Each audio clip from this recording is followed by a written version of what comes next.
IPL 2026 match number 55 అనేది Punjab Kings versus Delhi Capitals మధ్య జరిగినటువంటి మ్యాచ్లో ఢిల్లీ క్యాపిటల్స్ గెలుపొందింది.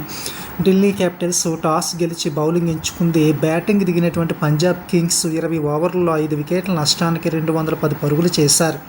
పంజాబ్ కింగ్స్ బ్యాటింగ్లో శ్రేయస్ అయ్యర్ 36 బంతుల్లో 59 పరుగులు చేసి నాటౌట్గా ఉన్నారు.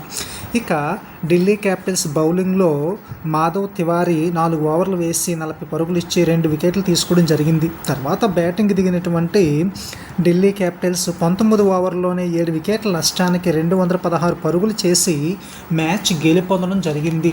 ఢిల్లీ క్యాపిటల్స్ బ్యాటింగ్లో అక్షర్ పటేల్ 30 బంతుల్లో 56 పరుగులు చేశారు. ఇక పంజాబ్ కింగ్స్ బౌలింగ్లో హర్షదీప్ సింగ్ 4 ఓవర్లు వేసి 21 పరుగులు ఇచ్చి 2 వికెట్లు తీసుకోవడం జరిగింది.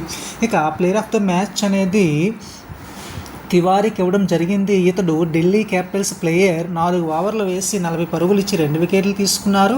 అదేవిధంగా బ్యాటింగ్లో 8 బంతుల్లో 18 పరుగులు చేసి నాటౌట్గా ఉన్నారు.